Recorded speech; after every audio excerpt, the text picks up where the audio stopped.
The Montana countryside stretched endlessly under the 1943 winter sky, broken only by the weathered barn that stood like a sentinel against the howling wind. Inside, 3 men huddled in the darkness: Kenji, Hiroshi, and young Taro, escapees from the Minidoka internment camp, their hearts pounding as searchlights swept the frozen fields outside. They had fled with nothing but the clothes on their backs and a desperate hope for freedom. But when Kenji pulled back a loose floorboard to hide their meager supplies, his breath caught. Beneath lay maps, radio equipment, and photographs of Nazi installations across Europe. This wasn't just any barn. It was the headquarters of an underground network smuggling Allied spies into occupied territory. The elderly farmer who owned it, Henrik, emerged from the shadows with a rifle, his weathered face etched with suspicion. "You boys picked the wrong place to hide," he growled. But as the searchlights grew closer and voices echoed across the fields, Kenji realized they hadn't stumbled into danger, they'd found their destiny. The question was, could 3 men branded as enemies of America become its unlikely heroes? Before we jump back in, tell us where you're tuning in from, and if this story touches you, make sure you're subscribed, because tomorrow I've saved something extra special for you. Kenji slowly raised his hands, the photographs still clutched in his trembling fingers. The images showed detailed layouts of German bunkers, their defensive positions marked with precise annotations. His engineering training from before the camps made the significance immediately clear. This intelligence could save countless Allied lives. "We're not spies," Kenji said carefully, his voice barely audible over the wind rattling the barn walls. "We escaped from Minidoka 3 days ago." Henrik's grip tightened on the rifle. "Japanese. Should have figured." His Norwegian accent thickened with distrust. "Come to steal my secrets for your emperor?" Taro, barely 18 and shivering in his threadbare camp-issued jacket, stepped protectively behind Hiroshi. The older man, once a respected doctor in Los Angeles, placed a steadying hand on the boy's shoulder. "We're Americans," Hiroshi said quietly. "Born here, raised here. Same as you, I'd guess." The searchlight beam swept across the barn's exterior wall again, casting moving shadows through the gaps in the weathered wood. Dogs barked in the distance. The search party was getting closer. "Listen," Kenji whispered urgently, replacing the floorboard. "We'll leave. We won't tell anyone what we saw. We just need—" Too late for that. Henrik moved to a small window, peering through a crack in the boards. "Military convoy, at least a dozen men. They'll search every building within 5 miles. He turned back to them, his pale blue eyes calculating. "You running because you're guilty, or because you're tired of being caged like animals?" The question hung in the air like smoke. Kenji thought of his younger sister, still trapped behind the barbed wire of Minidoka, and the letter from his brother fighting with the 442nd Regiment in Italy, the same Japanese-American unit proving their loyalty with blood on European battlefields. "We just wanted to be free," Taro said, his voice cracking.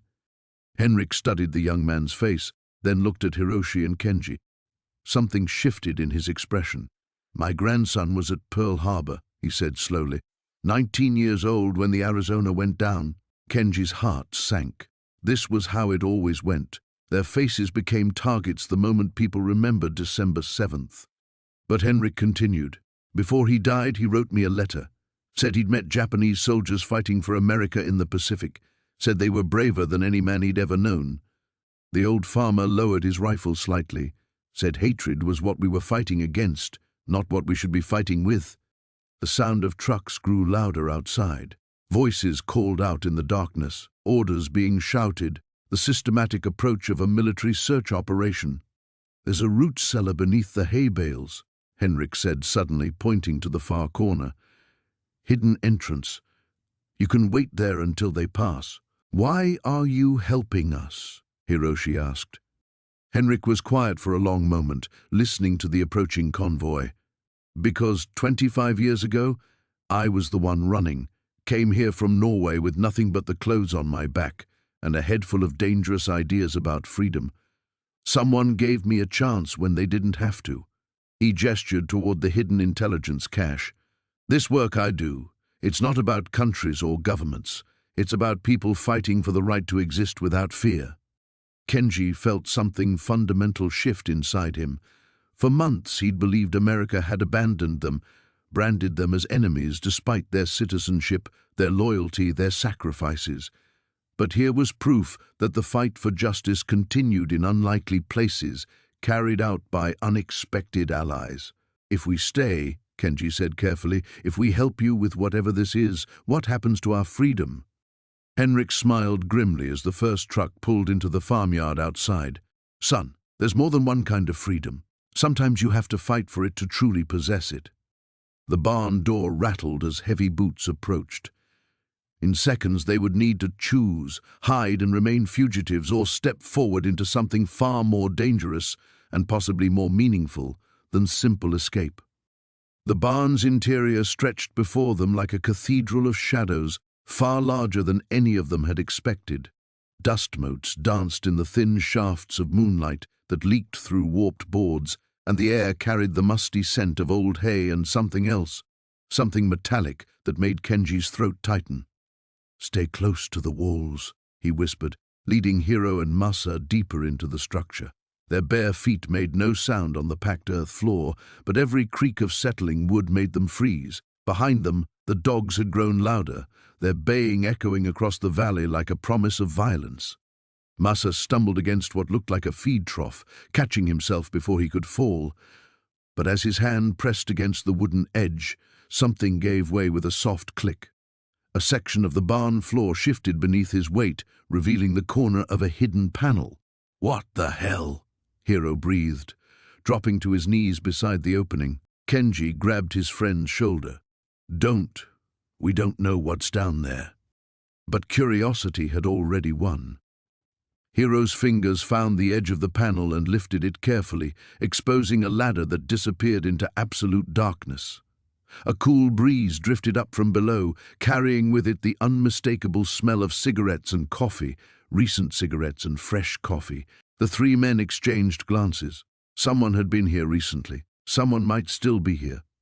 The sound of engines grew closer, accompanied now by the crunch of gravel and shouted orders. Flashlight beams swept across the barn's exterior walls, sending wild patterns of light dancing through the gaps in the siding. "Down," Kenji decided. "Whatever's down there can't be worse than what's up here." One by one they descended into the hidden space.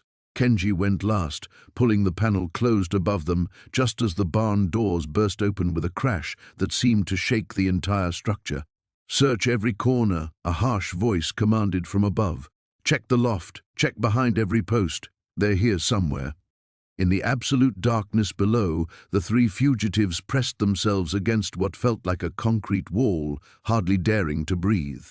Heavy boots stomped overhead, accompanied by the sounds of hay bales being moved and wooden crates being overturned.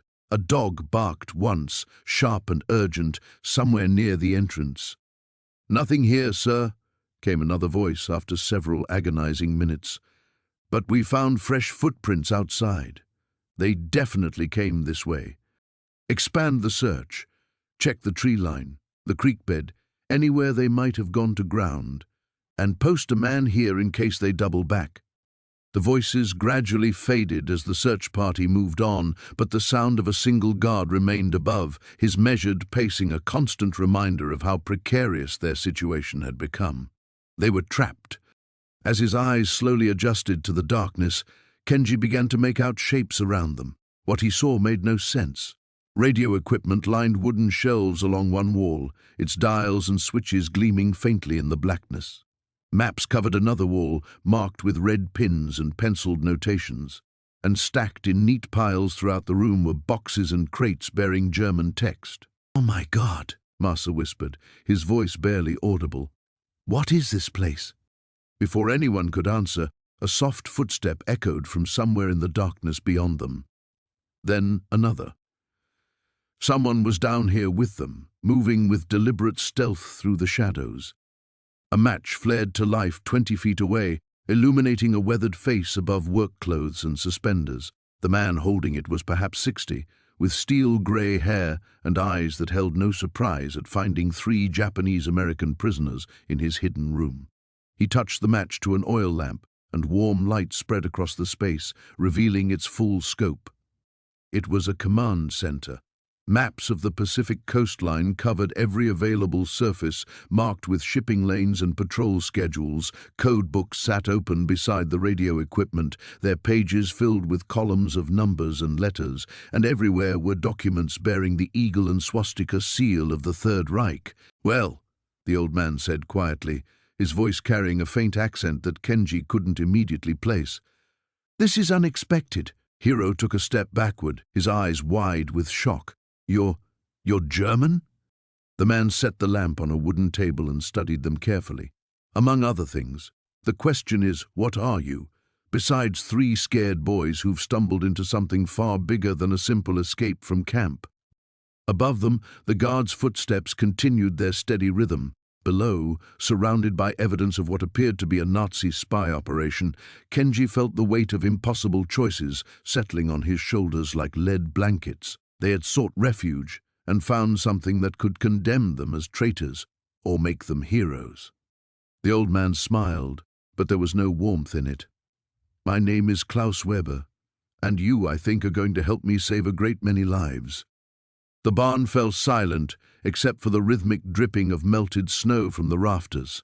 Kenji pressed his back against the wooden wall, his breath forming small clouds in the frigid air as he studied the stranger who had emerged from the shadows. The man appeared to be in his 50s, with calloused hands and eyes that held the weight of too many secrets. "You're not supposed to be here," the stranger said, his voice barely above a whisper. He glanced nervously toward the barn door, then back at the 3 escapees. "Neither are you, apparently," Hiroshi replied, gesturing toward the hidden compartment. "This isn't exactly standard farm equipment." The man's jaw tightened. "Name's Frank Mueller. This is my property." He paused, seeming to weigh his words carefully. "And you 3 are either very unlucky or very stupid to end up here tonight." Yuki stepped forward, her dark eyes reflecting the lamplight. "We just need shelter until morning. We won't cause trouble." Frank let out a bitter laugh. "Trouble's already here." He moved toward a grimy window, peering through a gap in the boards. "See those tire tracks in the mud outside? Fresh ones. Someone else was here not 20 minutes ago, asking questions about strangers in the area." Kenji felt his stomach drop. "Military?" "Worse. Local sheriff and his deputy. They're working with the FBI to track down anyone who might be—" Frank's gaze swept over their faces, displaced from the camps. The 3 exchanged glances. They had hoped their escape from Manzanar would buy them more time before a manhunt began in earnest. Apparently they had miscalculated. "Why are you helping us?" Hiroshi asked suspiciously. "Most people would have turned us in already." Frank was quiet for a long moment, his weathered fingers drumming against his thigh. "Let's just say I understand what it's like to be considered the enemy in your own country." Before anyone could respond, the sound of approaching vehicles cut through the night air. Frank cursed under his breath and immediately began extinguishing the oil lamps. "Into the compartment. All of you. Now." "We're not hiding in there with your contraband," Yuki protested. "Those aren't supplies," Frank hissed, already pushing aside hay bales to reveal the hidden space. "They're people. And right now, you're all in the same boat." As their eyes adjusted to the darkness, Kenji could make out the shapes Frank had indicated earlier. His breath caught in his throat. Huddled in the concealed space were at least a dozen figures, men, women, and what appeared to be children. Their clothes were strange, foreign, and several wore yellow fabric patches sewn to their coats. "Refugees," Hiroshi whispered, understanding immediately. "Jewish families fleeing Europe," Frank confirmed grimly. "Part of an underground network moving them to safety. And if those deputies find them—" The sound of car doors slamming echoed from outside. Frank grabbed Kenji's arm with surprising strength. "Listen carefully. There's a transport coming through tomorrow night to move these families to the next safe house, but the sheriff's been sniffing around, and I think someone tipped him off. If they're discovered, it's not just deportation they're facing, it's a death sentence." Heavy footsteps approached the barn door. Frank shoved the 3 escapees toward the hidden compartment. You have a choice to make, he whispered urgently. Hide with them now, and you become part of this whether you like it or not.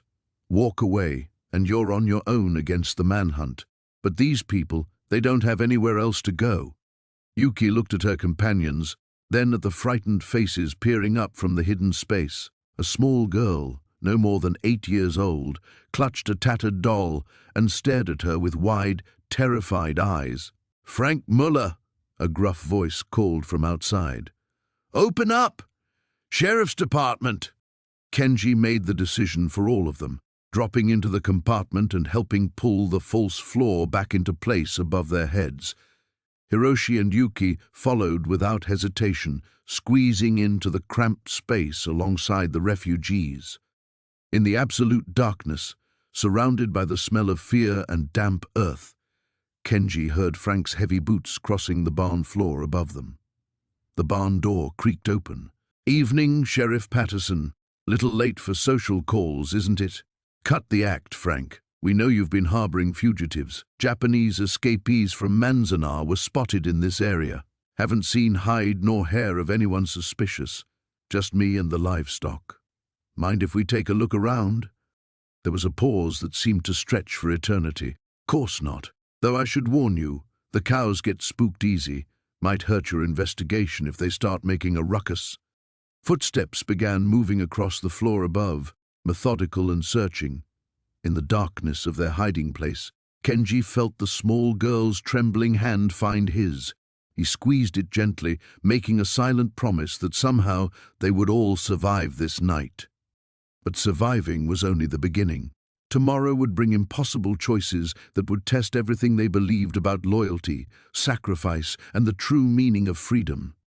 The radio crackled to life at exactly 3:17 a.m., its static-filled whisper cutting through the barn's oppressive silence like a blade. Kenji's eyes snapped open from his restless half-sleep, every muscle in his body coiling with tension. Beside him, Hiro and Masa stirred, their breathing shallow and alert. From somewhere in the depths of the barn came Henrik's measured footsteps, followed by the deliberate click of what sounded like a hidden panel sliding open. The transmission was in German, rapid and urgent, but Kenji caught fragments, coordinates, timing, something about a train schedule.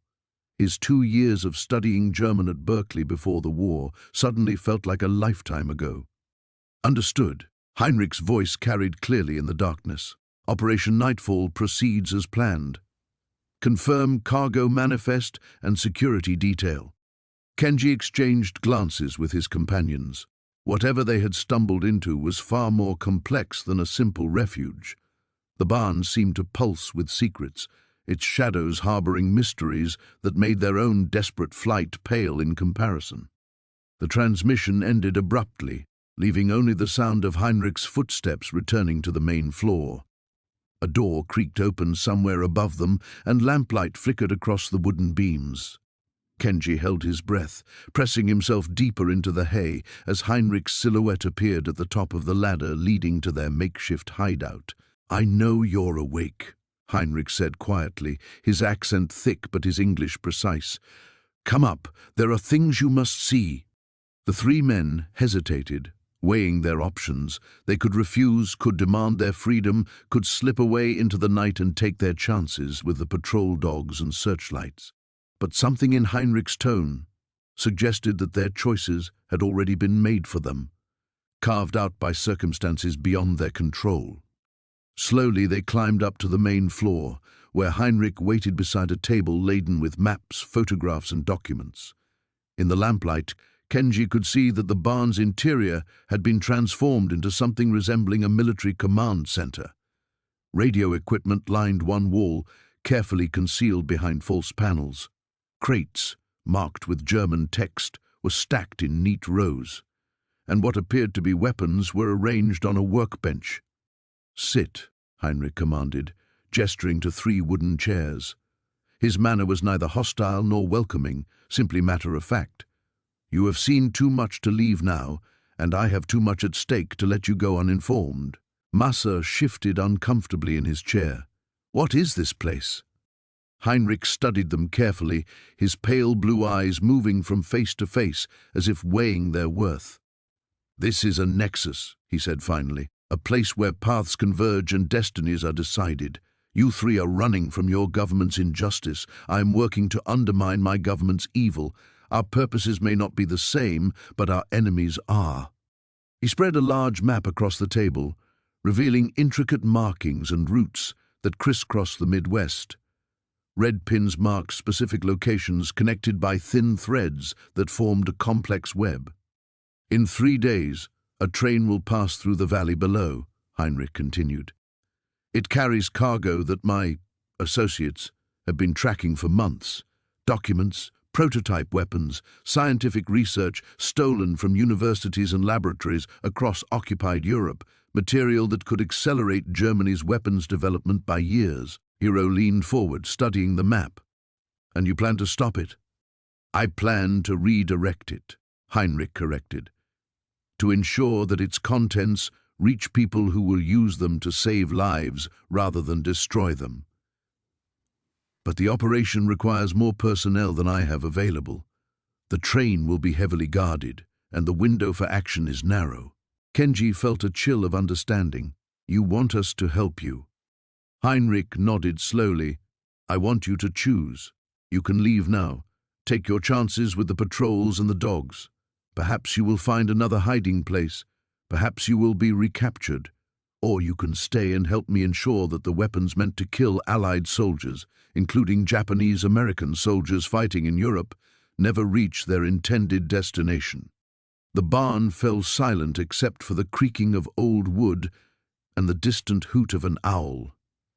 Kenji's mind raced through the implications. They were fugitives themselves, marked men with no resources and few options. Helping Henrik would mean additional risk, but it might also mean the difference between dying as mere escapees or contributing something meaningful to the war effort that had already cost them so much. "What guarantee do we have that you won't betray us?" Massa asked quietly. Henrik reached into his pocket and withdrew a small object that caught the lamplight, a Star of David, worn smooth by years of handling. "I have already betrayed everything I was taught to believe," he said. "My government, my family, my country. What I have not betrayed are the principles my conscience demands I follow." He paused, studying their faces once more. "The question is not whether you can trust me. The question is whether you can trust yourselves to make the right choice when everything you have left is at stake." The radio crackled to life at exactly 0400 hours, its static-filled whisper cutting through the pre-dawn darkness like a blade. Margaret's eyes snapped open from where she dozed against the barn wall, her hand instinctively moving to the pistol at her hip. The coded transmission lasted only 30 seconds, but those brief bursts of seemingly random numbers sent ice through her veins. "What is it?" Kenji whispered from across the makeshift shelter they'd constructed behind the hay bales. The 3 escapees had spent the night in uneasy vigilance, taking turns on watch while Margaret monitored her equipment. Margaret's fingers flew across a small codebook, translating the message with practiced efficiency. Her face grew paler with each decoded word. "The transport schedule has been moved up," she said finally. "They're loading the children tomorrow night instead of next week." "Children?" Hannah's voice carried a tremor that had nothing to do with the morning cold. "Jewish refugees, 43 of them, ranging from 8 to 16 years old. They've been hidden in safe houses across the county for months." Margaret's jaw tightened. "The Gestapo is closing in on the network. This is our last chance to get them out." Tom shifted uncomfortably, hay rustling beneath him. "Look, lady, we appreciate you not turning us in, but this ain't our fight. We got our own problems." "Do we?" Kenji's question hung in the air like smoke. "Because last time I checked, they're rounding up anyone who doesn't fit their perfect picture of America." Margaret studied the 3 men with calculating eyes. In the growing light filtering through the barn's weathered slats, she could see the exhaustion etched into their faces, the way their shoulders curved inward as if trying to make themselves smaller, invisible. She recognized the look. She'd worn it herself once. "I need to tell you something," she said, her voice dropping to barely above a whisper. "About why I'm really here." The radio hissed again, and Margaret quickly adjusted the frequency to silence it. When she looked up, all three men were watching her intently. "My real name isn't Margaret Davies. It's Margarete Daube. I came to America in 1938 on a student visa just before," she paused, gathering herself, "before they started burning synagogues in Berlin." The silence that followed was profound, broken only by the distant lowing of cattle in the adjacent field. "You're Jewish," Hannah said. It wasn't a question. "My family thought America would be safer, that the madness couldn't cross the ocean." Margaret's laugh was bitter. Then Pearl Harbor happened, and suddenly anyone with the wrong ancestry became suspect.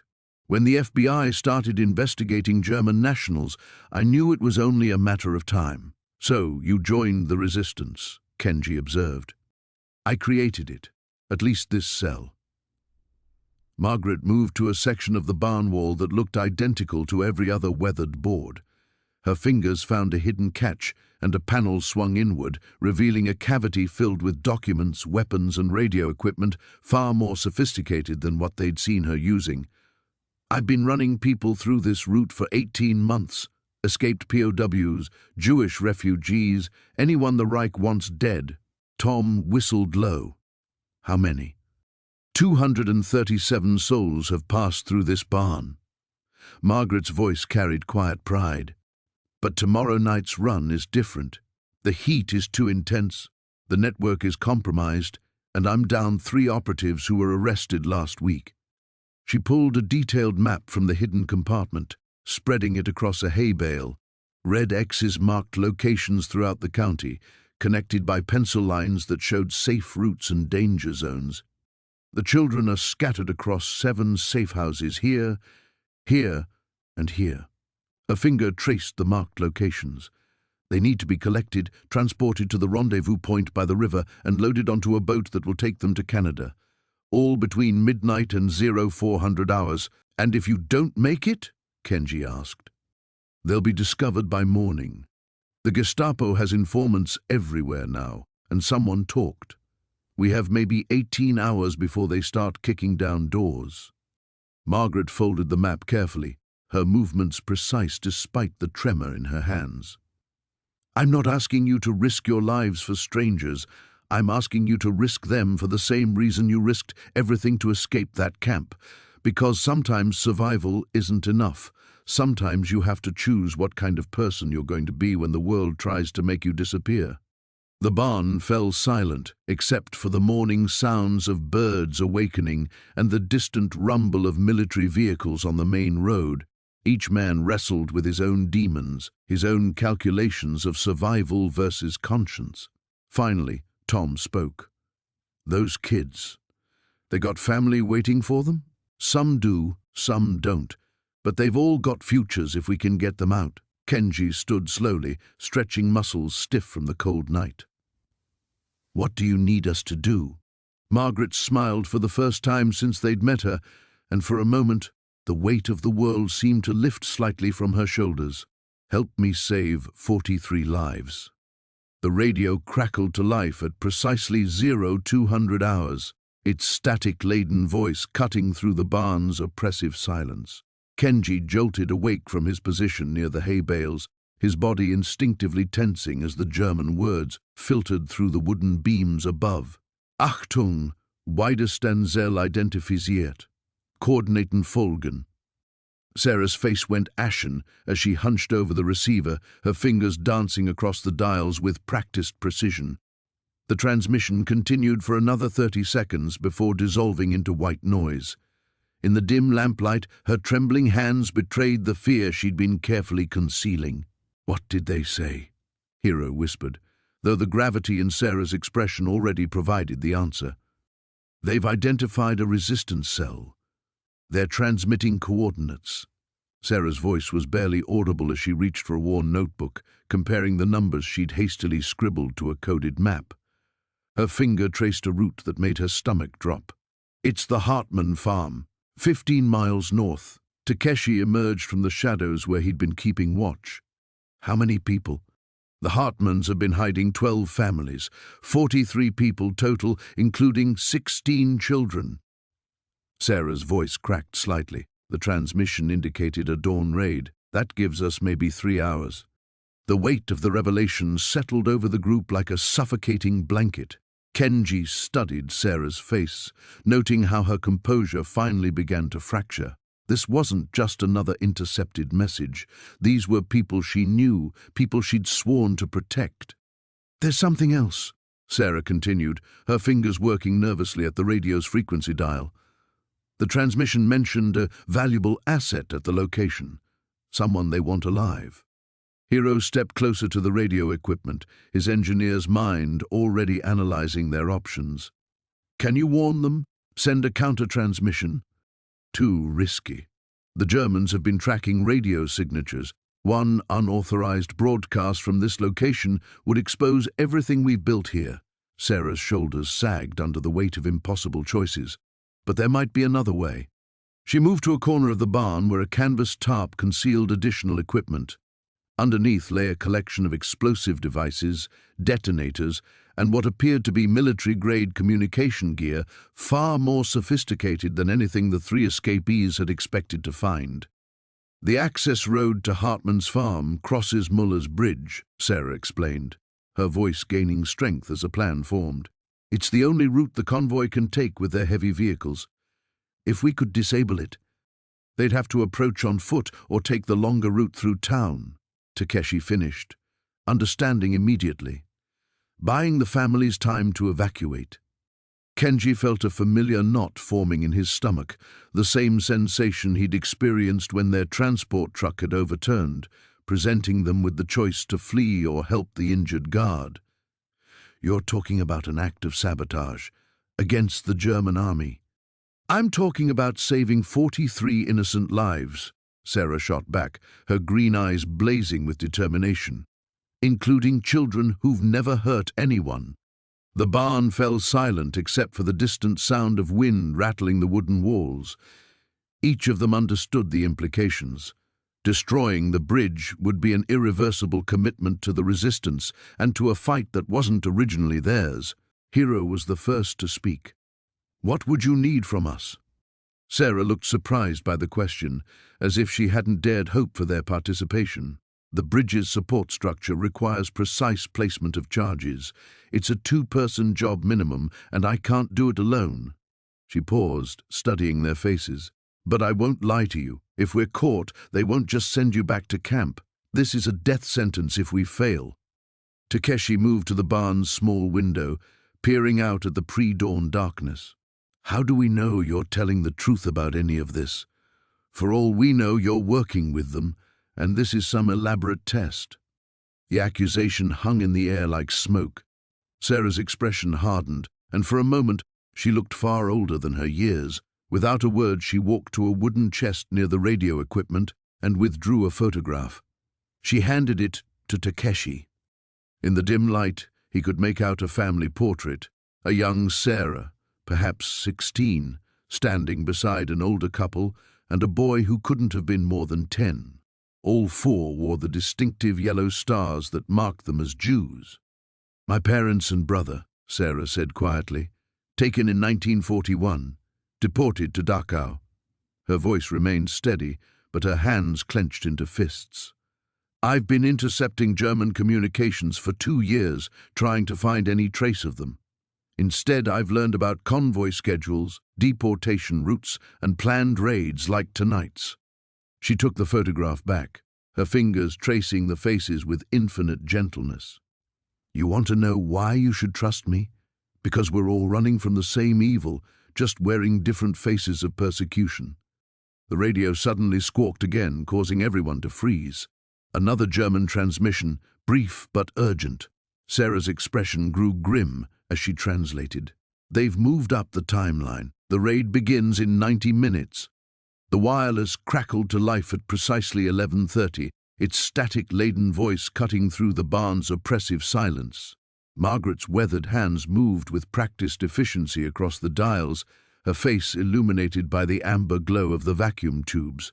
The three fugitives huddled closer, drawn by an invisible thread of desperation and hope.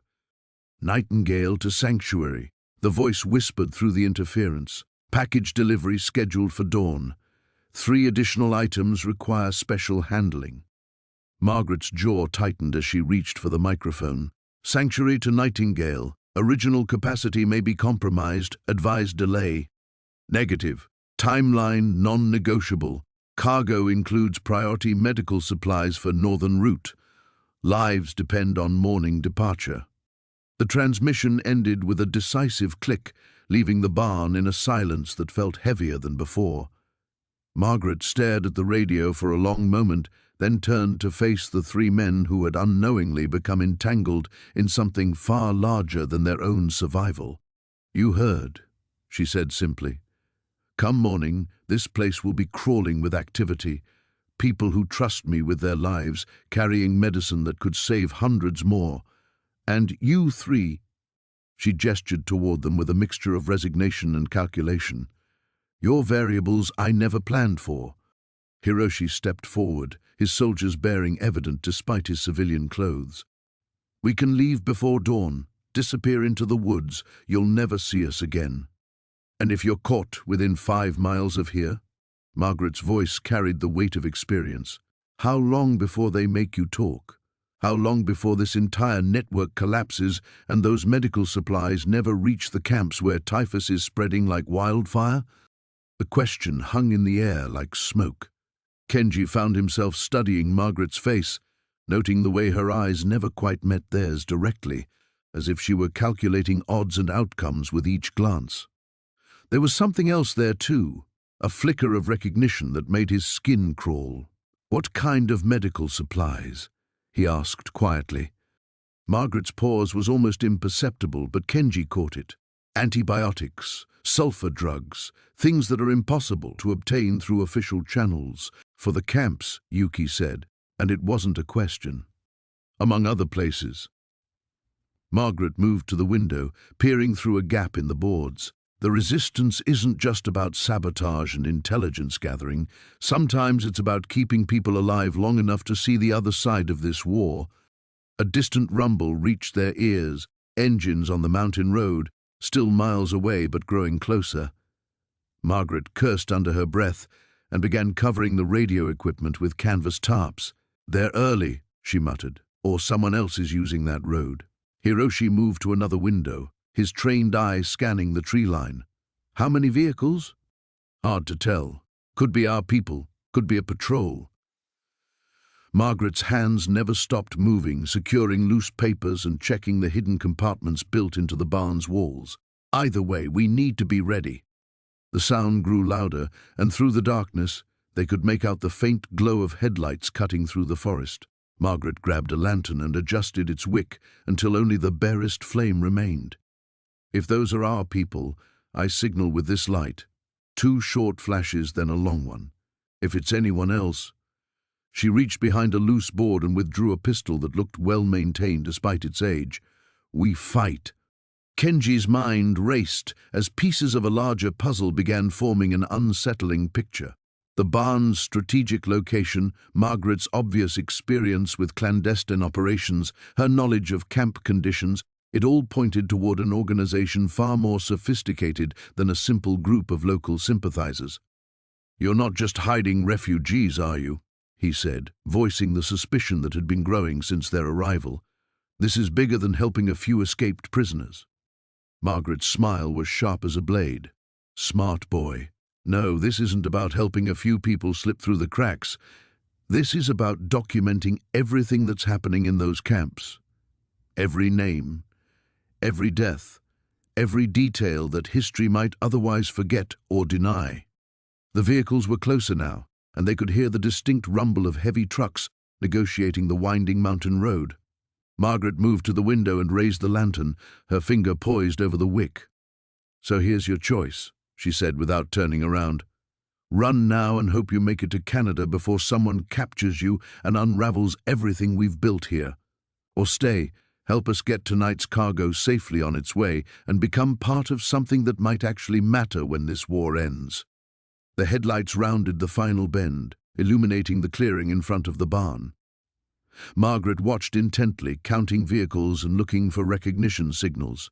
2 trucks, both showing the proper identification codes painted on their doors. She flashed the signal and waited for the response. 3 quick blinks from the lead truck's headlights. "Our people," she announced, but her relief was tempered by the knowledge that the real test was just beginning. The radio crackled to life at precisely 11:30, Henrik's voice cutting through the static like a blade through silk. Martha's hands trembled as she adjusted the frequency, her weathered fingers dancing across the dials with practiced precision. Kenji watched from the shadows, noting how her entire demeanor shifted when she spoke into the microphone, her German accent thickening, her posture straightening into something almost military. "The harvest moon rises early this season," she whispered into the device, her words coded but carrying an urgency that made Kenji's skin crawl. Henrik's response came quickly. "The wolves grow restless. They hunt closer to the farm each night." Martha's face went pale. "How close?" 3 miles, maybe less. "They've found traces of the missing livestock." Kenji understood immediately.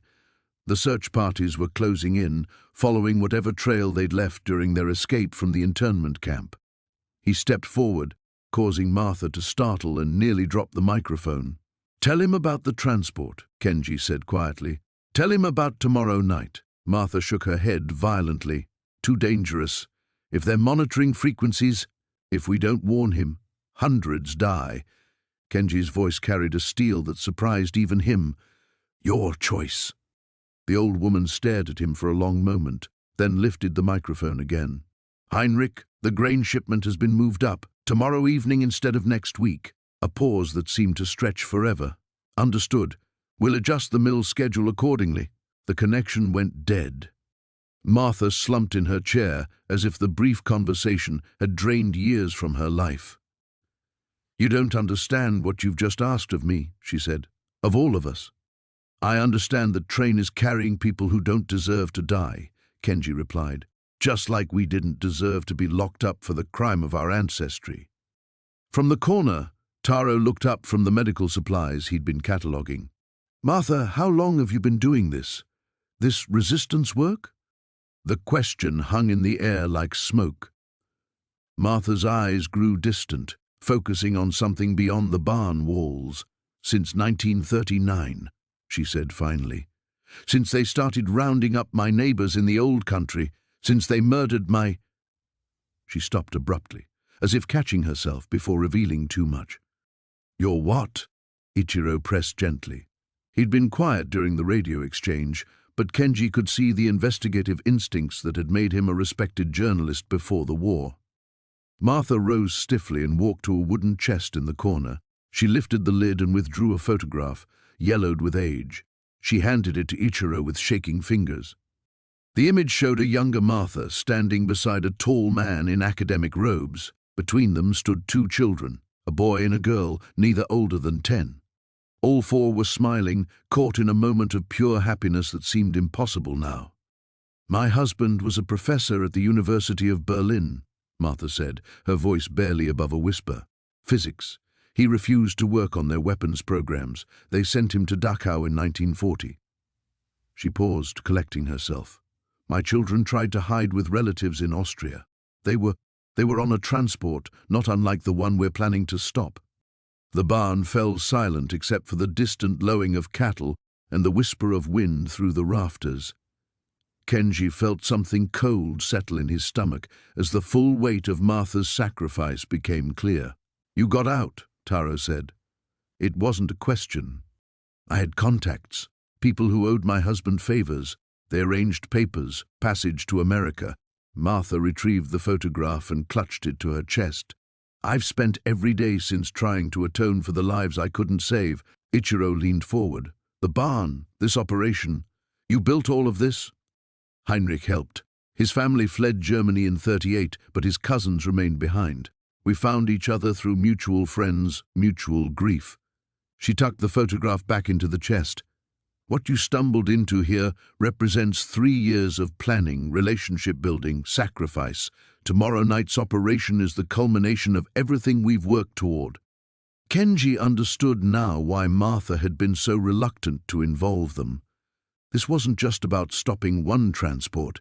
It was about validating every loss, every sleepless night, every moment of terror that someone would discover their secret. The question, Martha continued, turning to face the three men, is whether you're truly prepared for what comes next. Because once we commit to this course, there's no retreat. The Nazis will know someone interfered with their transport. They'll tear apart every farm, every barn, every hiding place within 50 miles. And if we succeed, Kenji asked. Martha's smile was grim. If we succeed, we save perhaps 200 lives, and we paint targets on our backs that will never fade. The radio crackled again, Henrik's voice urgent. The wolves have changed direction. They're heading your way. The radio crackled to life at precisely midnight, Henrik's weathered fingers adjusting the frequency with practiced precision. Static filled the barn's upper loft before giving way to a series of coded transmissions that made Kenji's blood run cold. The messages weren't in English or German, they were in Japanese. "Impossible," Taro whispered, crouching beside Kenji behind a stack of hay bales.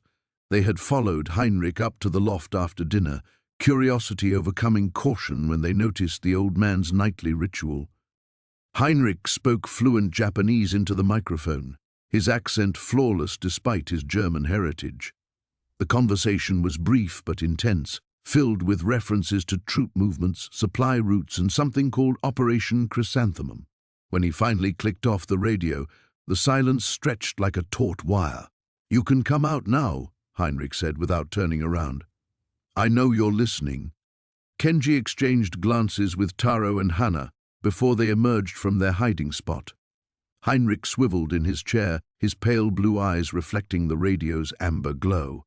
"You're working with the Japanese," Hannah said, her voice barely controlled. "You're a spy." Henrik's laugh was bitter. "A spy? Child, if only it were that simple." He gestured for them to sit on the wooden crates scattered around the loft. "What you just heard was me coordinating with Japanese-American intelligence officers who escaped internment months before you did. Men and women who chose to work with the Allies rather than rot behind barbed wire." "That's impossible," Taro said firmly. "There's no such thing as Japanese-American intelligence officers. We're all considered enemy aliens. By Roosevelt's government, yes, but not by everyone."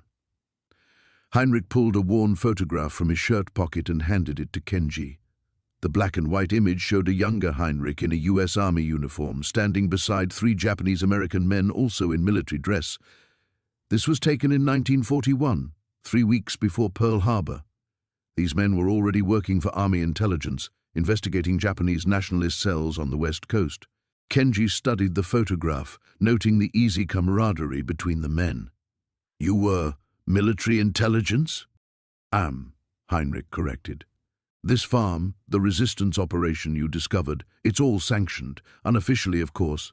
There are people in Washington who understand that not every person of Japanese descent is a threat to national security. In fact, many are our greatest assets against the real enemy." Hannah's skepticism was evident. Then why the secrecy? Why hide in a barn instead of working from some government facility? Henrik's expression darkened. "Because there are others in government who would see every Japanese-American deported or worse.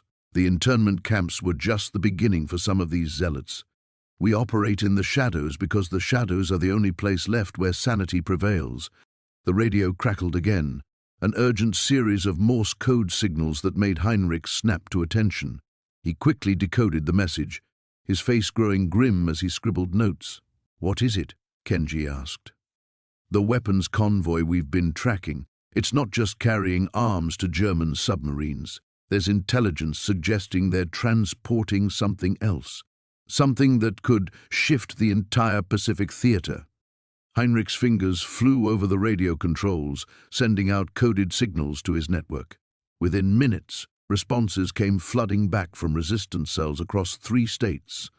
The barn, that had seemed like a simple refuge, was revealing itself as the nerve center of an operation far larger than any of them had imagined.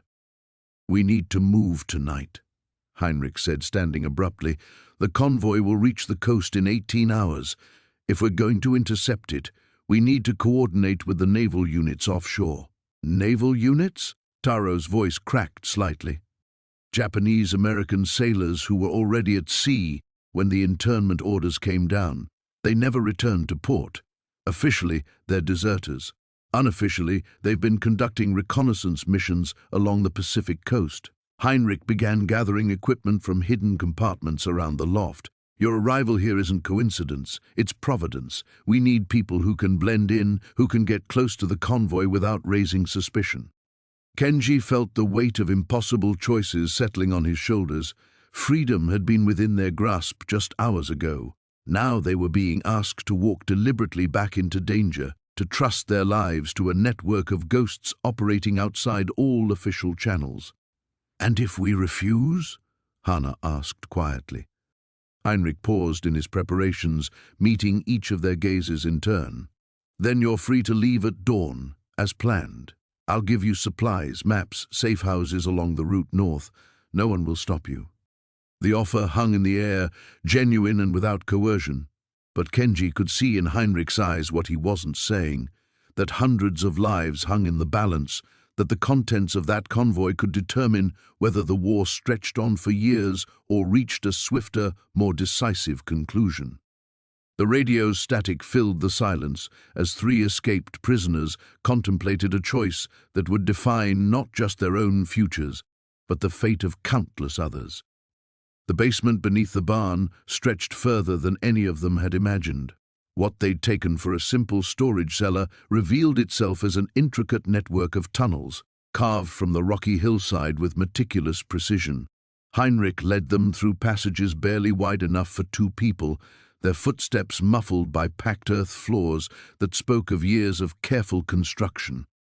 Kenji's shoulder throbbed with each step, but the pain was nothing compared to the questions burning in his mind. The radio equipment they'd glimpsed, the maps, the coded messages, this operation was far more extensive than a simple resistance cell. As they moved deeper into the warren of tunnels, the scope of what Heinrich had built became increasingly clear. "How long has this been going on?" Yuki whispered, running her fingers along timber supports that showed signs of weathering. "Since 1939, Heinrich replied without turning around. "I began digging the day Hitler invaded Poland. I knew what was coming, what my former homeland would demand of the world." They merged into a larger chamber where the earthen walls gave way to reinforced concrete. Maps of the Pacific Northwest covered every surface, marked with symbols that meant nothing to the fugitives, but clearly held significance for Heinrich. Radio equipment hummed quietly in one corner, more sophisticated than anything they'd seen in the camps. Hiroshi picked up a photograph from a cluttered desk. A group of men in German uniforms standing before what looked like a coastal fortification. Heinrich's younger face stared back from among them, his expression already carrying the weight that now defined his features. "Kriegsmarine," Heinrich explained, noticing Hiroshi's examination of the photo. "Naval intelligence. I spent 3 years mapping the American coast for a war I prayed would never come." He took the photograph and set it face down. "When it did come, I found myself in possession of information that could save American lives. The question was whether anyone would trust a German defector enough to listen." "So you built this instead," Kenji observed, gesturing at the elaborate setup surrounding them. "I built this to atone." Heinrich moved to a filing cabinet and withdrew a thick folder. "Every German submarine patrol route I could remember or intercept. Every planned sabotage operation along the coast. Every weakness in American coastal defenses that I helped identify." He opened the folder to reveal dozens of documents covered in cramped handwriting. 3 years of intelligence that I've been feeding to American naval forces through intermediaries." Yuki studied a map showing shipping lanes marked with red X's. "These are where attacks happened?" "These are where attacks were prevented." Heinrich traced his finger along the marked routes. 18 submarine operations disrupted, 4 sabotage teams intercepted before they could reach their targets, hundreds of American sailors who reached port safely because someone warned their commanders which routes to avoid. The weight of Heinrich's revelations settled over them like dust from the tunnel's ceiling. This wasn't just resistance. This was active espionage on a scale that could shift the balance of the entire Pacific War. "But now they're on to you," Hiroshi said, remembering the vehicles they'd seen approaching. Heinrich nodded grimly. "My last transmission was intercepted. German intelligence has finally pieced together that their carefully planned operations were being compromised by someone with inside knowledge." He moved to the radio equipment and began switching frequencies. "They've sent a team to eliminate me and recover whatever intelligence I might still possess." "How long do we have?" Kenji asked, though he wasn't sure he wanted to hear the answer. "They were 3 hours behind you when you arrived. Less now." Heinrich's fingers moved expertly across the radio dials, static crackling through speakers as he searched for a clear channel. "There's a transmission I need to send. Critical intelligence about a planned assault on a naval convoy carrying medical supplies to field hospitals in the Pacific. If I don't get this warning through—" He left the sentence unfinished, but the implications hung heavy in the underground chamber. Somewhere in the Pacific, ships full of wounded soldiers depended on information only Heinrich possessed. "Send it," Yuki said immediately. Heinrich looked up, surprised by her certainty. "You understand what this means? If we're discovered during transmission, there will be no escape. The tunnels have only one exit, and they'll have it surrounded." "We understand," Kenji replied, speaking for all three of them. "We've been running toward something better than freedom. This is it." The sound of vehicles reached them, even through layers of earth and stone, engines cutting through the pre-dawn silence like mechanical harbingers of the choice they'd already made. Heinrich's hands moved to the radio controls, and for the first time since they'd met him, something like hope flickered in his weathered features. "Then we broadcast," he said, "and pray that saving lives is worth the price we're about to pay." The radio crackled to life at dawn, its static cutting through the barn's heavy silence like a blade. Kenji jerked awake from his restless sleep against the hay bales, immediately alert. Beside him, Yuki and Masa stirred, their faces drawn with exhaustion and the weight of everything they'd learned. Mueller hunched over the receiver, his weathered fingers adjusting the frequency with practiced precision. The transmission was faint, buried beneath layers of atmospheric interference, but the urgency in the voice was unmistakable even through the German. "What is it?" Kenji asked, though he already dreaded the answer. Mueller's face had gone ashen. He clicked off the radio and turned to face them, his eyes reflecting a grief so profound it seemed to age him decades in seconds. "They've moved up the timeline," he said quietly. "The trains leave today, not tomorrow. Today." The words hit like physical blows. Yuki's hand flew to her mouth, stifling a sob. Masa cursed under his breath, kicking at a loose board. Kenji felt the familiar sensation of walls closing in, the same suffocating panic he'd experienced in the internment camp, but magnified tenfold. "How long do we have?" Kenji's voice was steady, despite the chaos in his chest. 6 hours. Maybe 7 before the first train departs. Muller began gathering equipment from the hidden compartments. "The resistance network is compromised. 3 safe houses were raided last night. My contact in town—" His voice broke slightly. "Anna didn't make it." The name hung in the air like a prayer for the dead. Kenji realized this Anna must have been more than just another resistance contact to Muller. The old man's hands shook as he sorted through radio components and coded messages.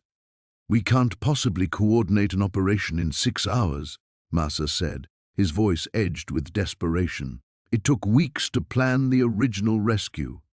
"Then we don't coordinate," Yuki said suddenly. All 3 men turned to look at her. "We improvise. We cause chaos. We make it impossible for those trains to leave on schedule." Muller studied her with newfound respect. "You're talking about a suicide mission." "Maybe. Or maybe we're talking about the only chance those families have." She stood, brushing hay from her clothes. "What assets do we still have? What can we work with?" Muller hesitated, then opened a wooden crate Kenji hadn't noticed before. Inside were sticks of dynamite, fuses, and timer mechanisms.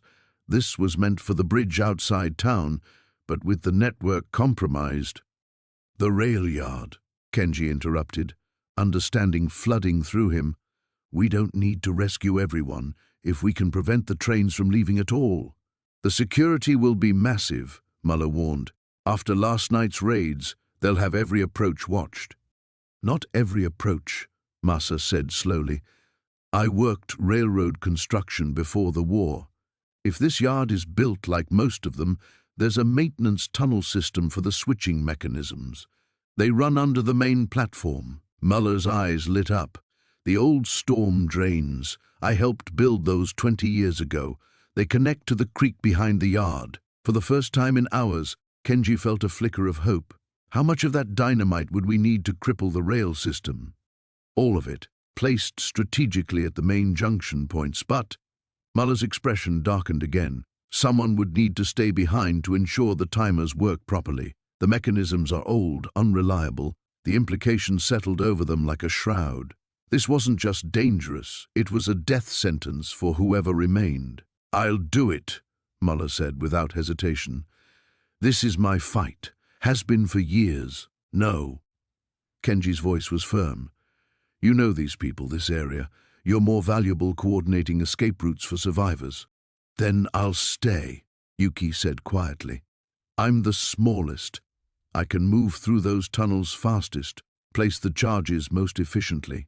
"Absolutely not," Masa growled. "We're not leaving anyone behind." "We might not have a choice," Kenji said, hating himself for the words. "But let's focus on the plan first. We can figure out who does what once we know if it's even possible."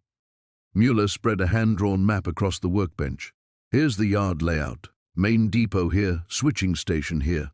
If we could disable these 3 points," he marked locations with a pencil, "no trains move for weeks." They spent the next hour refining details, timing, contingencies. As they worked, Kenji found himself stealing glances at his companions. Masa, whose fierce loyalty had never wavered, even when escape seemed impossible.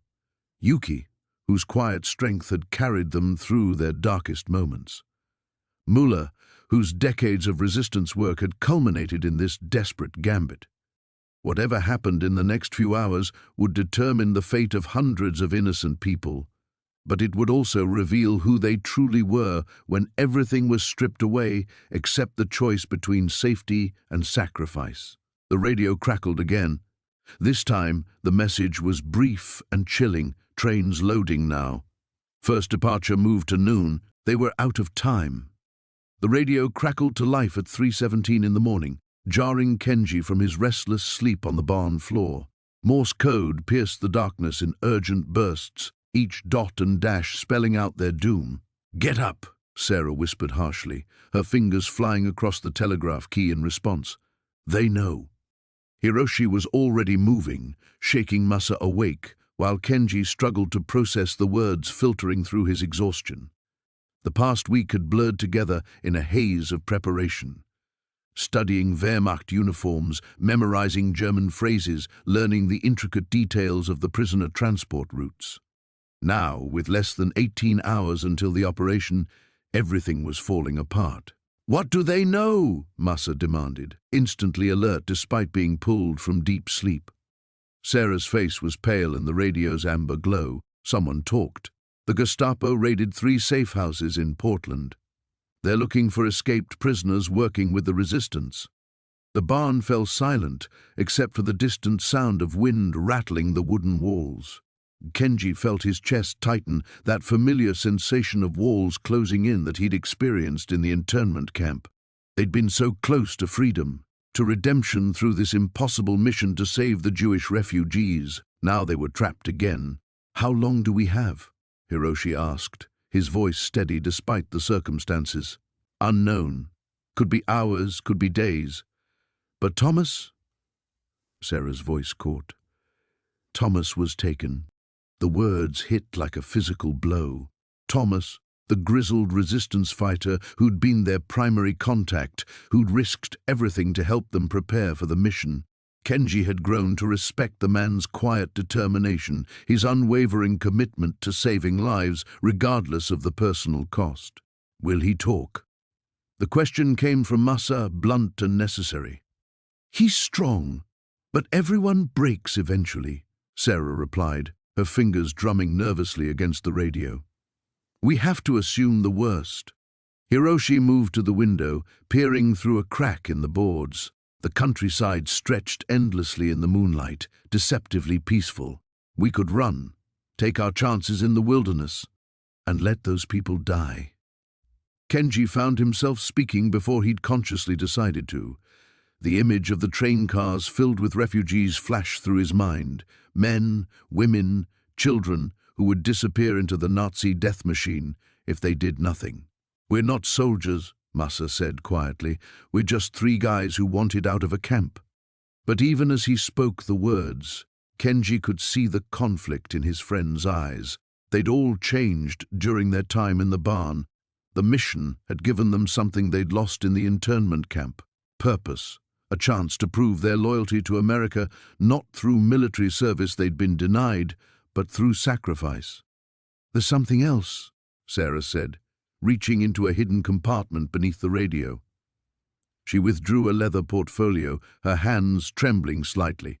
"Something I should have told you before." She opened the portfolio, revealing official documents bearing Nazi insignia. Kenji's blood ran cold as he recognized her photograph attached to German identification papers. "My real name is Sarah Muller. I was born in Berlin." Her voice was barely a whisper. "My father was a German diplomat before the war. I've been feeding information to both sides." The revelation hung in the air like a poisonous cloud. Hiroshi spun from the window, his hand instinctively reaching for the knife at his belt. "You're a spy."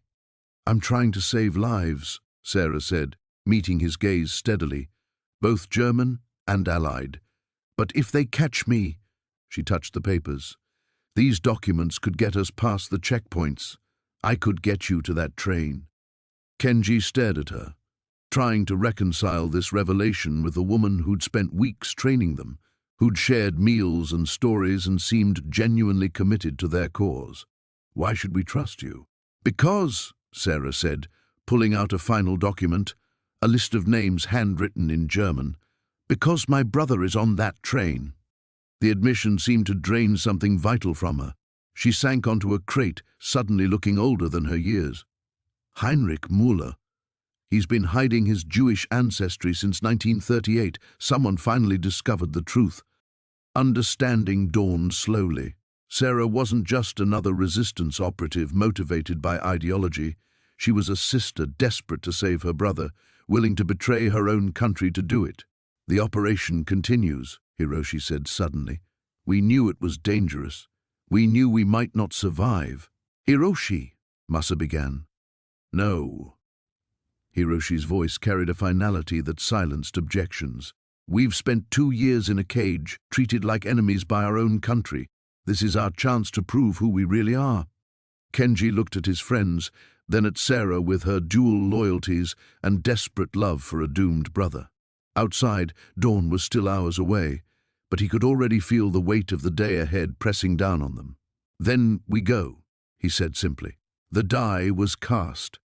The radio crackled to life at precisely 3:47 a.m., its static-filled voice cutting through the barn's oppressive silence like a knife through cloth.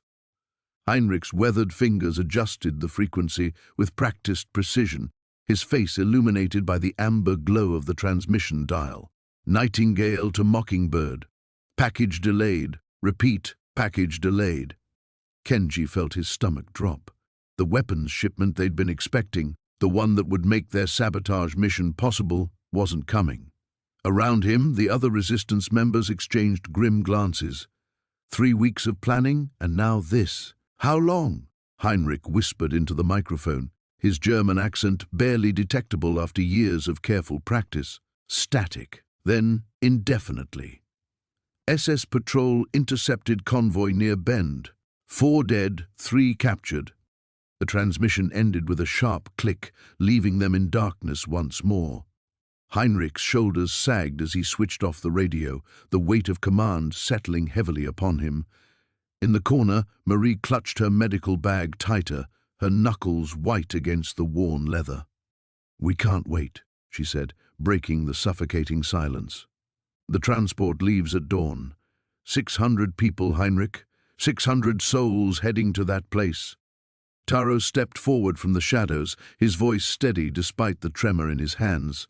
We know the route. We've studied the timing. Maybe we don't need the explosives. Don't be naive, spat Klaus, the burly dock worker who joined them only last month. What are you going to do? Throw rocks at a military convoy? We could create a distraction, Hannah suggested, her engineer's mind already working through possibilities. Block the tracks somehow, force them to stop long enough for people to escape into the woods. Henrik shook his head slowly. The guards have orders to shoot anyone who tries to run. We'd be sending them to slaughter. The barn fell silent again, save for the soft rustling of mice in the hay loft above. Outside, wind howled through the Oregon pines, carrying with it the scent of approaching rain. Time was slipping away like sand through their fingers. Yuki had remained quiet throughout the exchange, but now he moved toward the wooden crate they'd discovered days earlier, the one Henrik claimed contained farming equipment. His scarred hands traced the military markings along its edge. You're lying, he said softly, not looking up. This isn't farming equipment. Every eye in the barn turned toward him. Henrik's face remained impassive, but Marie's sharp intake of breath betrayed their secret. Yuki, don't, Kenji started, but his friend held up a hand for silence. These markings, Yuki continued, his voice gaining strength. I've seen them before. My father worked in munitions before the war. This is military ordnance. The accusation hung in the air like smoke. Henrik remained motionless for a long moment, then slowly reached into his jacket. Instead of a weapon, he withdrew a small brass key. How much do you know about explosives? He asked quietly. Klaus stepped back instinctively. Henrik, what are you? The boy is right. Henrik's accent grew thicker as emotion crept into his voice. I've been lying to you all. This crate contains enough TNT to level a city block. I've been saving it. For what? Marie demanded, though her tone suggested she already suspected the answer. Henrik walked to the crate with deliberate steps, each footfall echoing in the cavernous space. For the day when we could strike at the heart of this madness, the processing center downtown where they coordinate all the deportations, destroy it, and we could save thousands. But not the 600 leaving at dawn, Hannah said, understanding dawning in her dark eyes. No, not them. The moral calculus laid bare before them was brutal in its simplicity. Use the explosives now to save 600 lives, or wait for a chance to save thousands more. There was no guarantee the larger opportunity would ever come, no certainty they'd survive long enough to see it. Kenji found his voice first. How much explosive would we need to derail a train? Henrik looked up from the crate, surprise flickering across his features. A fraction of what's here. But Kenji, if we do this, if we use these explosives now, there won't be another chance. The authorities will crack down hard. The resistance network will be finished. And if we don't? Taro asked. What happens to those families on the train? What happens to the children? Outside, the first drops of rain began to patter against the barn's tin roof. Dawn was less than 3 hours away. Soon, guards would be rousing prisoners from their barracks, forcing them onto cattle cars bound for destinations unknown. Henrik inserted the key into the crate's lock, but didn't turn it yet. His hands trembled slightly as he looked around the circle of faces, each one reflecting the same terrible knowledge that this decision would haunt them forever, regardless of what they chose. The lock clicked open with finality. The shortwave radio crackled to life at exactly 3:47 a.m., its static-filled transmission cutting through the barn's tense silence like a blade. Henrik's weathered hands moved across the dials with practiced precision, his ear pressed close to the speaker as coded German phrases filtered through the white noise. Kenji watched from the shadows, his stomach churning as he recognized the urgency in the operator's voice on the other end. Even without understanding the language, the rapid-fire delivery spoke of imminent danger. Henrik's face had gone ashen, his jaw clenched tight as he scribbled notes on a scrap of paper. "What is it?" Marie whispered, appearing beside them with Yuki and Taro close behind. The entire resistance cell had gathered, drawn by the emergency transmission that had awakened them all. Henrik clicked off the radio and turned slowly, the paper trembling in his grip. "The train schedule has been moved up. The deportation begins at dawn in less than 3 hours." The words hit the group like a physical blow. Marie stumbled backward, her hand flying to her mouth. "That's impossible. We had 2 days. The plan isn't ready." "Plans change in war," Henrik said grimly. "My contact in the SS reports that Berlin has ordered the immediate acceleration of all deportation schedules. They suspect leaks in the organization." Kenji felt the familiar weight of impossible choices settling on his shoulders. Around him, the resistance members erupted into frantic discussion, some arguing for an immediate strike despite their incomplete preparations, others insisting they needed more time to coordinate with other cells. "How many people are we talking about?" Taro asked quietly, his engineer's mind already working through logistics. 437 souls, Henrik replied, consulting his notes. "Including 63 children under the age of 12. The number hung in the air like a death sentence.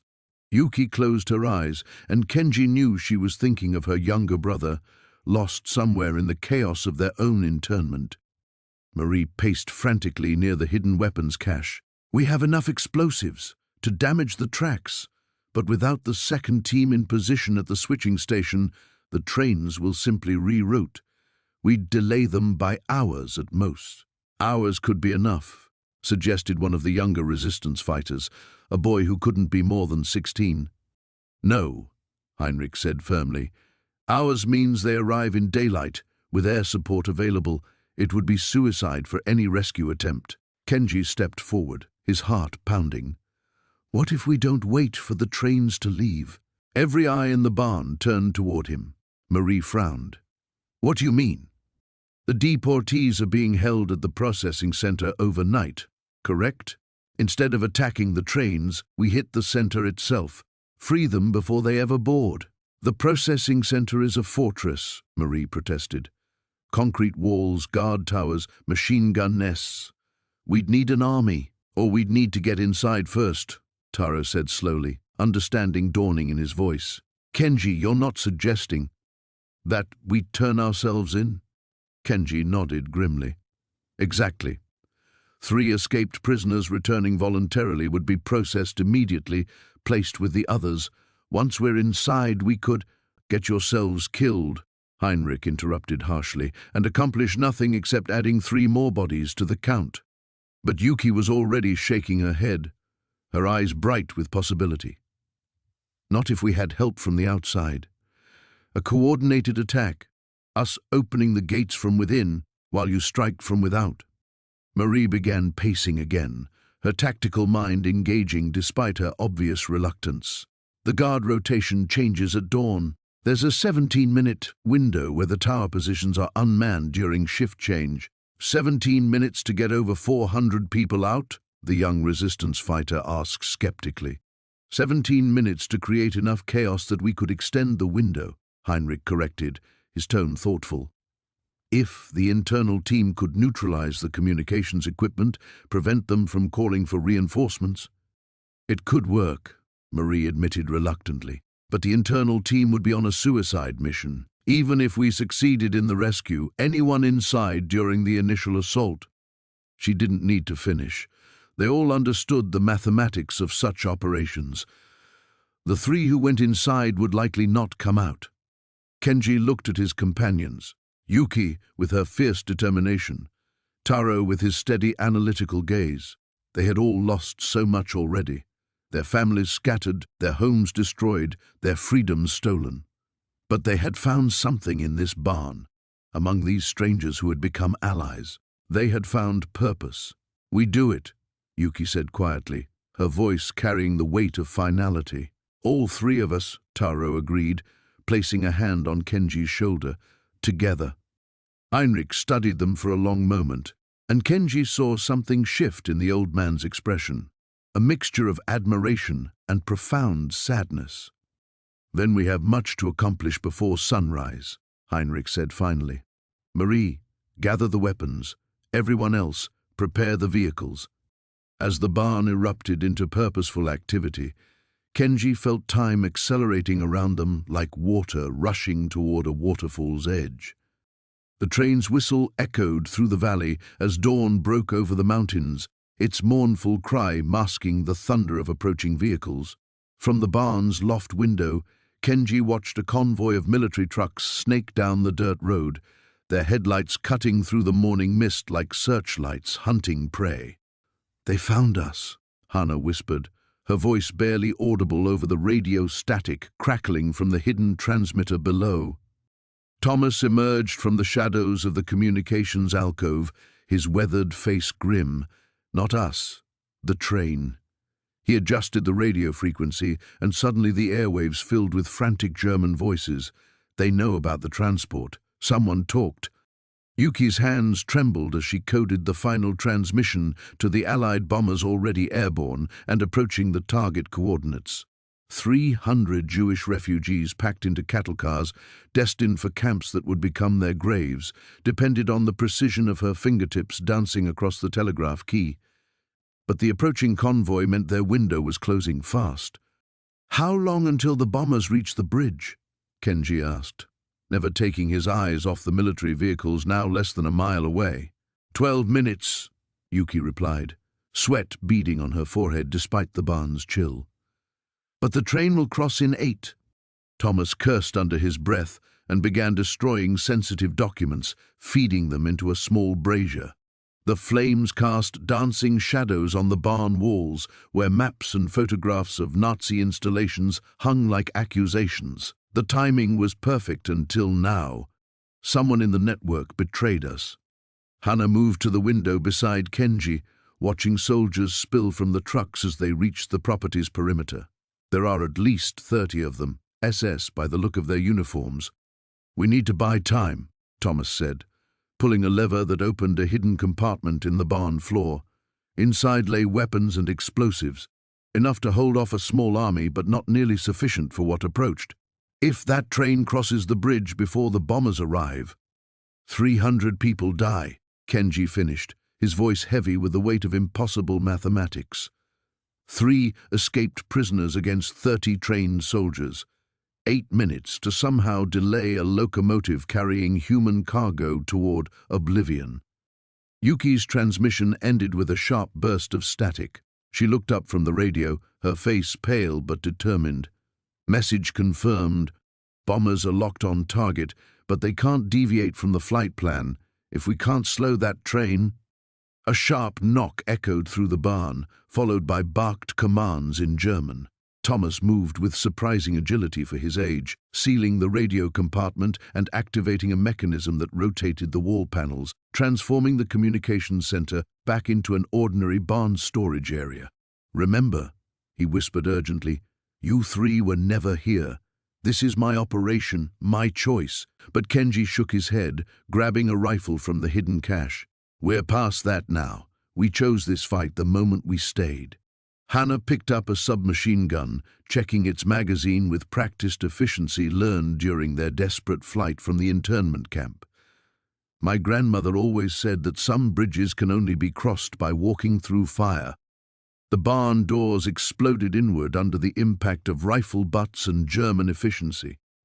SS officers flooded the space, their weapons trained on the 4 figures standing defiantly in the center of the barn. The lead officer, his uniform decorated with insignia that spoke of battlefield promotions and political favor, surveyed the scene with cold calculation. "Thomas Weber," he announced in accented English, "you are under arrest for crimes against the Reich, as are your accomplices." Thomas stepped forward, shielding the others with his body. "These are just farm workers. They know nothing about..." "About your radio transmissions to enemy bombers?" The officer smiled without warmth. "About your coordination with the resistance network that has been feeding intelligence to the Allies for months? We know everything, Weber. Your network is finished." Through the broken barn doors, Kenji could see the train in the distance, a dark smudge against the morning landscape, still moving steadily toward the bridge. 6 minutes remained, maybe less. The convoy's radio crackled with updates on their position, confirming what everyone in the barn already knew. Time was running out for the refugees trapped in those cattle cars. Yuki caught Kenji's eye, then glanced meaningfully at the explosive charges Thomas had revealed. The message was clear: if they could create enough chaos, cause enough destruction to force the Germans to call for reinforcements or emergency services, the train might be delayed. It would mean certain death for all of them. But 300 innocent lives hung in the balance. The SS officer continued his interrogation, unaware that his prisoners were calculating not escape routes, but sacrifice parameters.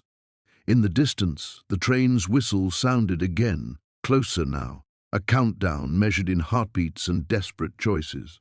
Hannah's hand moved slowly toward the detonator, her fingers steady despite the rifles trained on her chest. The radio crackled to life at exactly 2,347 hours, its static-filled voice cutting through the tense silence of the barn. Muller's hand froze over the transmission key as the German words poured forth, each syllable driving another nail into their collective coffin. Widerstandsnest identifiziert, Koordinaten bestätigt, Angriff bei Tagesanbruch. Kenji's blood turned to ice water in his veins. His fractured German was enough to understand the death sentence being pronounced. Resistance nest identified. Coordinates confirmed. Attack at dawn. They know, he whispered, the words barely audible over the radio's persistent hiss. They know exactly where we are. Sarah's face had gone ashen, her usually steady hands trembling as she reached for the radio controls. That's impossible. We've been so careful with our transmissions, our movement patterns. Someone talked, Frank interrupted, his voice carrying a bitter edge that hadn't been there before. Someone gave us up. Mueller's jaw tightened as he switched off the radio, plunging them back into an oppressive quiet broken only by the wind rattling the barn's weathered boards. We have perhaps 6 hours before they arrive, maybe 7 if we're fortunate. Hero stepped forward, his mind already racing through possibilities.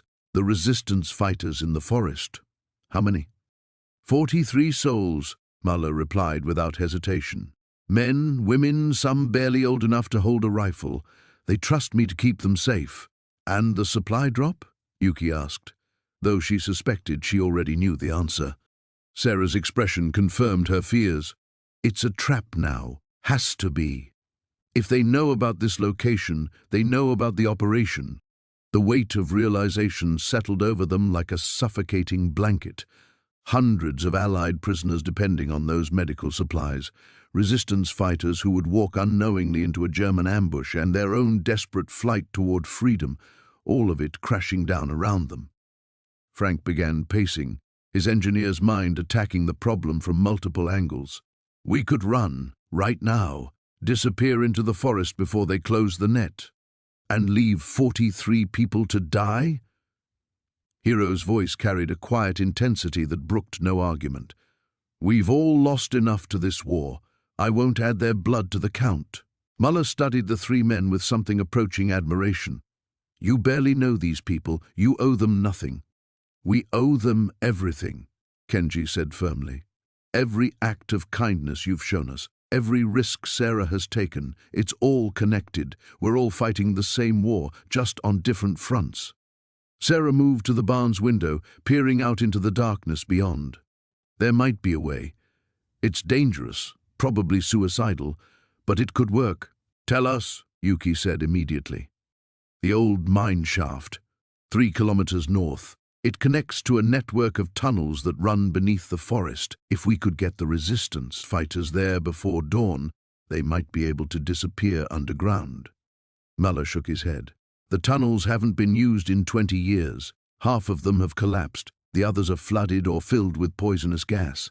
Better than facing a full Wehrmacht assault at dawn, Frank pointed out pragmatically. What about the supply drop? Hero asked. Those medical supplies. Sarah's expression hardened with resolve. We let it proceed as planned, but instead of resistance fighters waiting for the drop, We give the Germans something else entirely. The implications of her suggestion hung heavy in the air. Kenji felt his stomach clench as he realized what she was proposing. A decoy operation. Someone stays behind to make it look like business as usual. Someone who knows the radio codes, the protocols, Muller added grimly. Someone the Germans would expect to find here. You, Yuki said quietly, and it wasn't a question. Muller nodded slowly. I've been living on borrowed time for months anyway. At least this way my death serves a purpose. No, Hiro's voice cut through their planning like a blade. There has to be another way. Sometimes there isn't, Muller replied with the weariness of a man who had seen too much war. Sometimes sacrifice is the only choice that preserves what matters. Frank had moved to the table where their maps lay spread, his finger tracing potential routes through the forest. Even if we get the resistance fighters to safety, the Germans will still control this area. The supply drop for the prisoners. We'll have to wait for another day, another opportunity, Sarah finished. Some battles are about winning ground, others are about living to fight again. Outside, the wind picked up, causing the barn to creak and groan around them. Dawn was still hours away, but Kenji could already feel its approach like a physical weight. Soon they would have to make their choice, all of them. The radio crackled once more, a brief burst of static that made them all freeze.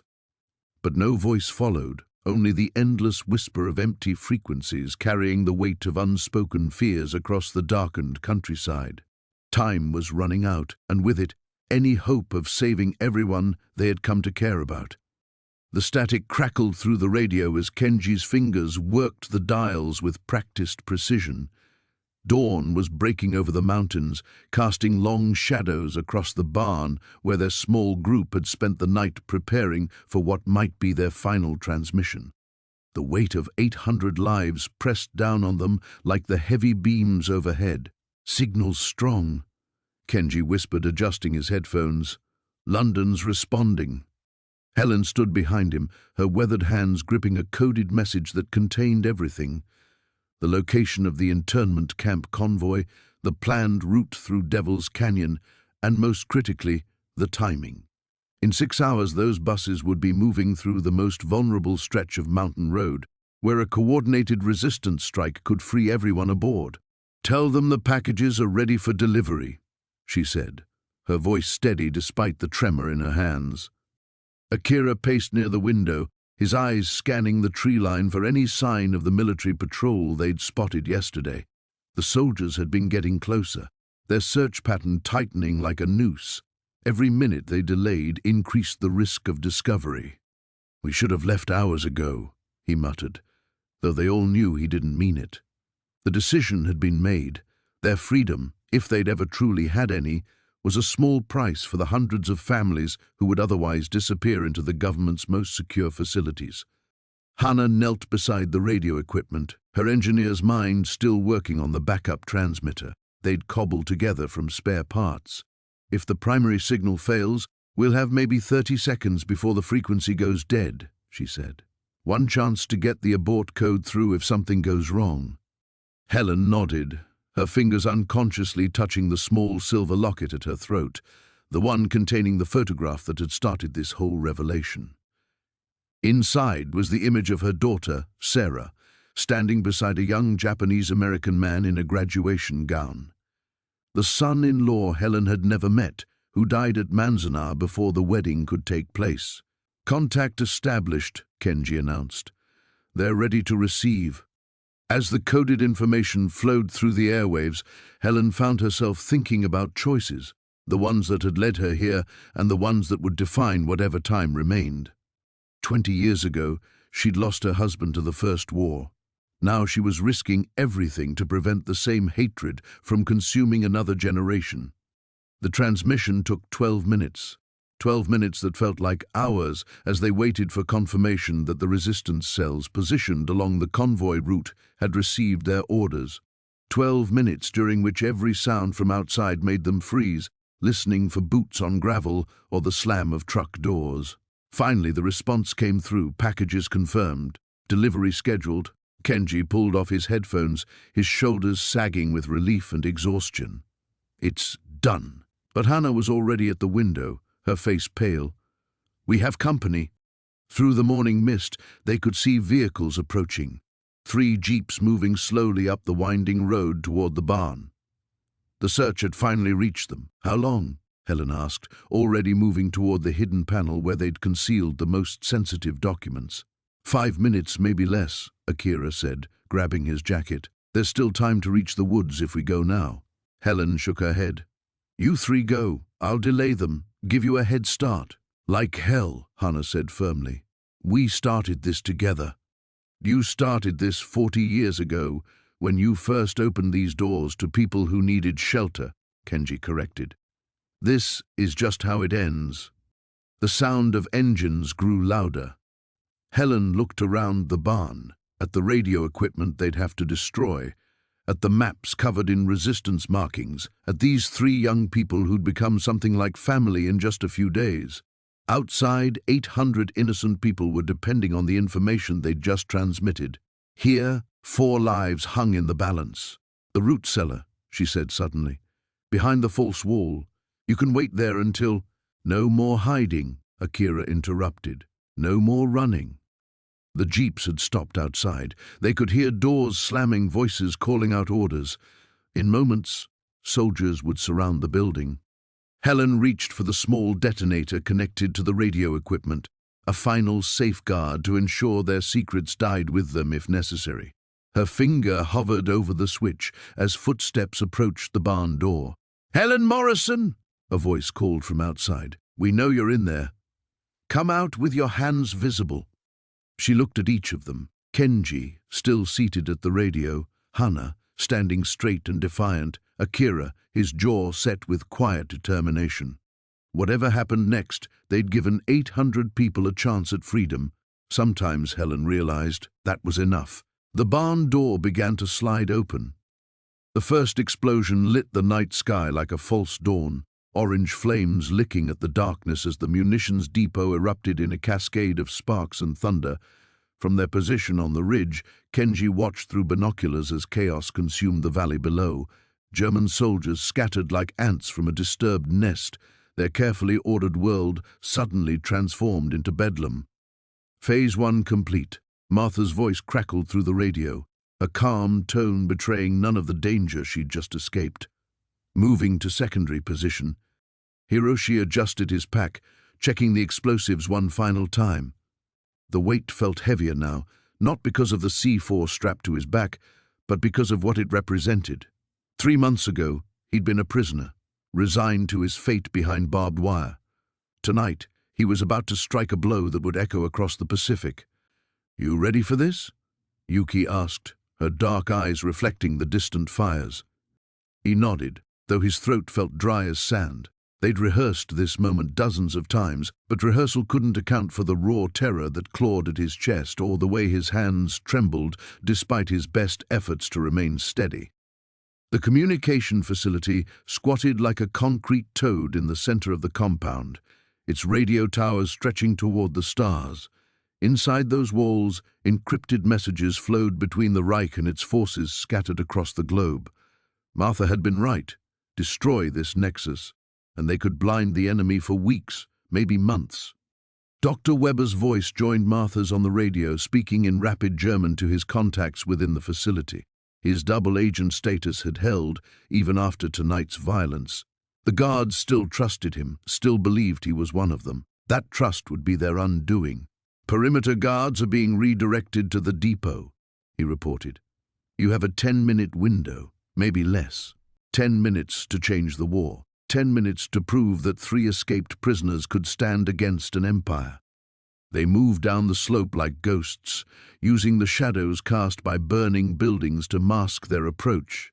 Behind them, the depot continued to explode in staccato bursts, each detonation drawing more attention away from their true target.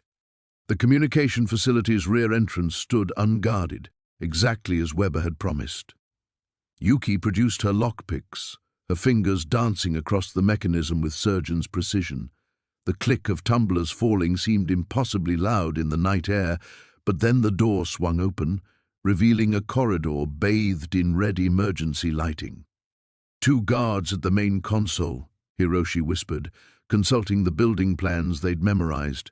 Radio operator in the transmission room. They split up without another word, 3 shadows flowing through the facility's sterile halls. Hiroshi's target was the power generator, a massive diesel engine that hummed in the building's basement. As he descended the metal stairs, each footstep rang like a bell in his ears, but the engine's rumble masked his approach.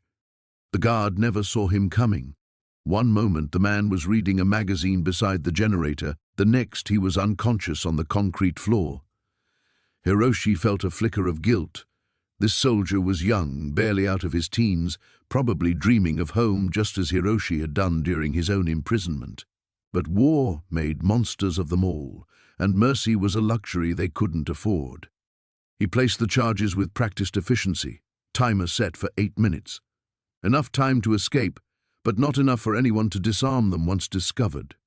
Upstairs, Yuki moved through the communication center like a dancer, her blade finding its targets with lethal grace. The radio operator slumped over his equipment, his final transmission ending mid-sentence. She planted her explosives among the banks of radio equipment, the C4 charges nestled between vacuum tubes and copper wiring like deadly fruit. The main console proved more challenging.